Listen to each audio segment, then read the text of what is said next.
বাস্তবে বাড়ি কেনার আগে একজন ক্রেতার প্রথম ও সবচেয়ে গুরুত্বপূর্ণ প্রস্তুতি কি নেওয়া উচিত? আর্থিকভাবে প্রস্তুতির জন্য এই ৩টা জিনিস সবকিছু আপনারা রেডি রাখবেন। আপনাদের ট্যাক্স রিটার্ন, আপনাদের ক্রেডিট স্কোরটা তো আপনার ব্যাংক থেকেই পুল করছে। আর আপনার যেই টাকাটা আপনি ডাউন পেমেন্ট দিচ্ছেন সেটা ব্যাংকে সিজন থাকতে হবে। স্পট ক্রাইম নামে একটা অ্যাপ আছে, আরেকটা আছে ক্রাইম লোকাল। এইখানে আপনি জিপ কোড দিলে ওই নেইবারহুডের ক্রাইম রেটটা আপনি নিজেই দেখতে পারবেন। সো আপনি নিজেকেই নিজে এডুকেট করতে পারবেন। তারপর একটা বড় ব্যাপার আসে কমিউট। সবচেয়ে ইম্পর্টেন্ট যেটা নেইবারহুড বাছাই করার ক্ষেত্রে বা বাড়ি কেনার ক্ষেত্রে, সেটা হচ্ছে অ্যাপ্রিসিয়েটিং মার্কেট কিনা। স্বপ্নের বাড়ি বলতে আমাদের প্রায় সবারই একটা ভীষণ আবেগ কাজ করে, কিন্তু বাস্তবে বাড়ি কেনার আগে একজন ক্রেতার প্রথম ও সবচেয়ে গুরুত্বপূর্ণ প্রস্তুতি কি নেওয়া উচিত বলে আপনি একজন অভিজ্ঞ রিয়েলটর, আপনার কাছ থেকে কি পরামর্শ আমরা পেতে পারি? ধন্যবাদ জানাবে আপনার প্রশ্নের জন্য। তো আমেরিকান ড্রিম, একটা বাড়ির মালিক হওয়া, এটা আমাদের বেশিরভাগ ইমিগ্রেন্ট ফ্যামিলিরই একটা স্বপ্ন।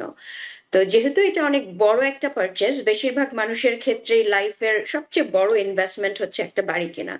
সেক্ষেত্রে আপনার প্রস্তুতিটা হবে, আর্থিক প্রস্তুতিটা সবচেয়ে প্রথমে। এবং আর্থিক প্রস্তুতির জন্য অবশ্যই যেটা আমরা দেখি মার্কেটে, যে 99% লোকেরই একটা হোম লোনের প্রয়োজনীয়তা পড়ে। হয়তো 1% কি 2% আছে যারা পুরোপুরি ক্যাশ বায়ার, যেটা আমরা বলি। তো আমি ২টা দিকই আলোচনা করব অল্প অল্প করে, যেহেতু আমাদের সময়ের স্বল্পতা আছে। ক্যাশ বায়ার যারা আছেন, এটা বাংলাদেশের মতো একটা ব্যাপার না যে আপনি ব্রিফকেস ভর্তি মানি নিয়ে বাড়ি কিনতে চলে যাবেন। এখানে কিছু রেগুলেশনস, অর্গানাইজেশন আছে। সেক্ষেত্রে আপনার যদি আপনি ক্যাশ বায়ার হন, ওই টাকাটা আপনার নো ম্যাটার হোয়াট ব্যাংকে থাকতে হবে, এবং ব্যাংকে গত অন্তত পক্ষে ১ মাস এই টাকাটা সিজনড হতে হবে। তো এটা গেল ক্যাশ বায়ারের সাইড। এখন যেই বড় পোর্শনটা আছে যারা লোন নিয়ে বাড়ি কিনবেন, তাদের প্রস্তুতিটা কি? লোন যখন ব্যাংক দিচ্ছে তখন ৩টা জিনিসের উপরে ভিত্তি করে দিচ্ছে। সর্বপ্রথম হচ্ছে আপনার ইনকাম। সেটা আপনি W2 এমপ্লয়ি হতে পারেন অথবা 1099 এর থ্রুতে আপনার ইনকাম হতে পারে। দ্বিতীয় হচ্ছে আপনার অ্যাসেট। অ্যাসেট বলতে যেটা বোঝাচ্ছে যে আপনি ডাউন পেমেন্ট কত দিচ্ছেন।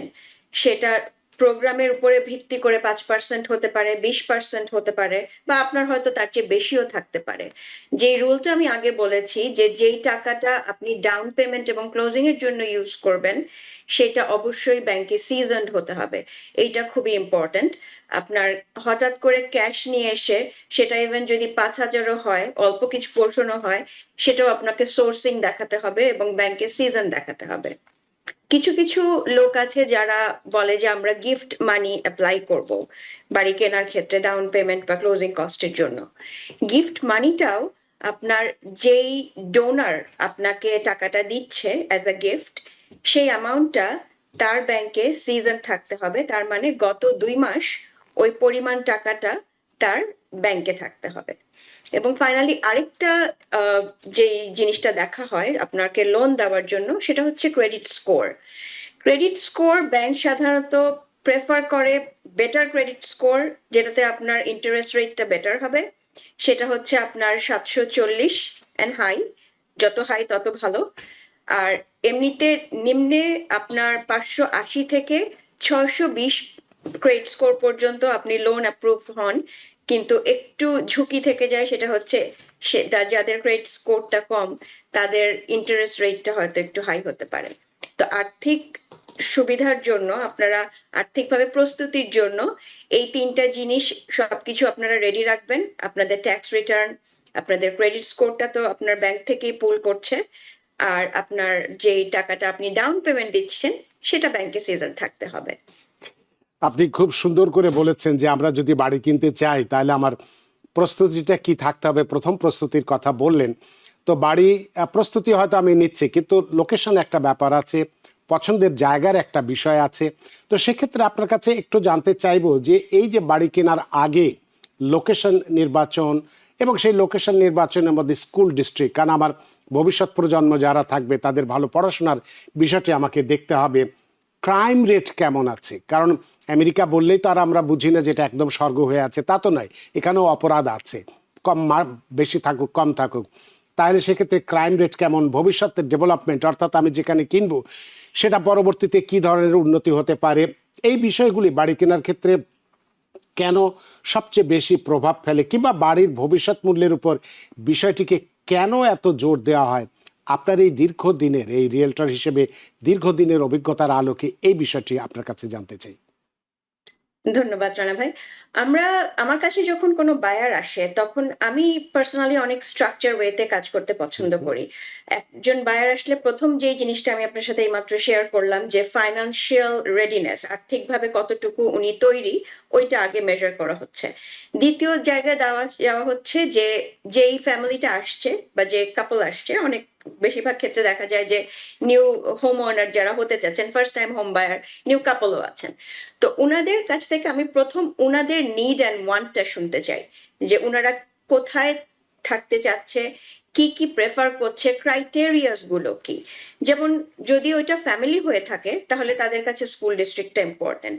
স্কুল ডিস্ট্রিক্টের জন্য অ্যাজ আ রিয়েলটর আমি সরাসরি তাকে বলতে পারি না কোন স্কুলটা ভালো কোনটা খারাপ। কারণ আমি জানি না স্কুলের ক্ষেত্রে তাদের মাপকাঠিটা কি। আমি এই ক্ষেত্রে তাদেরকে একটা অ্যাপ বা একটা ওয়েবসাইটের অ্যাড্রেস দিয়ে দেই, সেটা আমি আপনাদেরকেও বলে দিচ্ছি। সেটা হচ্ছে niche.com, niche.com। এই জায়গায় গেলে আপনি আপনার স্কুল ডিস্ট্রিক্ট সম্পর্কে জানতে পারবেন। ধরুন আপনি একটা নেইবারহুড পিক করলেন। ওই নেইবারহুডের স্কুল ডিস্ট্রিক্টের নাম বের করা গুগলের থ্রুতে কোনো ব্যাপার না। ওই niche.com এ যেয়ে আপনি যখন স্কুল ডিস্ট্রিক্টের নেমটা দিয়ে দিচ্ছেন, তখন পুরো একটা রিপোর্ট আপনি পেয়ে যাচ্ছেন। আপনার student to income, student to teacher ratio, আপনার academics, college application, college acceptance, পুরো একটা ডিটেইল পেয়ে যাচ্ছেন। এটা বেশিরভাগ প্যারেন্টসকে অনেক সাহায্য করে। ২য় যেটা আসছি আমরা ক্রাইম রেট যেটাকে বলছি। ক্রাইম রেটের ক্ষেত্রেও এখন আমি অ্যাজ আ রিয়েলটর আমি যদি তাকে মুখে বলি এই নেইবারহুডটা খুব ভালো, এই নেইবারহুডটা একটু খারাপ হতে পারে, এটা আসলে তেমন কোনো কিছু ম্যাটার করে না। এবং অনেকেই মনে করে যে আচ্ছা উনি তো এই বাড়িতে এই নেইবারহুডে থাকবেন না, তো উনি তো সব জায়গাকেই ভালো বলবেন। এই ক্ষেত্রেও আমি একটা অ্যাপের সাহায্য নেই। আমি উনাদেরকে একটা ওয়েবসাইটের অ্যাড্রেস এবং অ্যাপ অ্যাড্রেস দিয়ে দেই। আমি আপনাদের সাথেও শেয়ার করছি। স্পট ক্রাইম নামে একটা অ্যাপ আছে, আরেকটা আছে ক্রাইম লোকাল। এইখানে আপনি জিপ কোড দিলে ওই নেইবারহুডের ক্রাইম রেটটা আপনি নিজেই দেখতে পারবেন। সো আপনি নিজেকেই নিজে এডুকেট করতে পারবেন। তারপর একটা বড় ব্যাপার আসে কমিউট। কারণ আমাদের এখানে যারা বাড়ি কিনছেন তারা অনেকেই কাজ করছেন। কারো হয়তো ম্যানহাটন যেতে হচ্ছে, কারো হয়তো লোকাল জায়গাতে কাজ করছেন। সো কমিউটটা অনেক বড় একটা ইম্পর্টেন্ট রোল প্লে করে। ট্রেন স্টেশনের কাছে কিনা বা উনি যেই জায়গায় কাজ করতে যাচ্ছেন ওইখানে যেতে উনার কতটা সময় লাগবে, সেটা হাইওয়ের কাছে হোক অথবা ট্রেন নেওয়া হোক।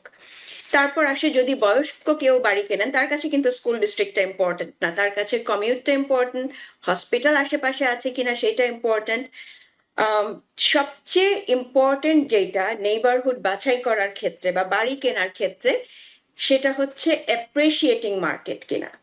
তো যেহেতু এটা উনার লাইফের অনেক বড় একটা ইনভেস্টমেন্ট, উনি একদিনের জন্য এই বাড়িটা কিনছেন না, লং টার্মে বা বিগত ৫ বছরে ওই নেইবারহুডটা কি বাড়ির ভ্যালু কি আপ করছে নাকি ডাউন করছে, এটা একজন অভিজ্ঞ রিয়েলটর আপনাকে বলতে পারবে। এটা আমার মনে হয় খুব ইম্পর্টেন্ট ইনভেস্টমেন্টের ক্ষেত্রে জানা, যেহেতু বাড়িটা কেনা একটা ইনভেস্টমেন্ট, যে আগামী ১০ বছরে আমার এই বাড়ির মূল্যটা কত হবে, এটাও একটা ইম্পর্টেন্ট বিষয়।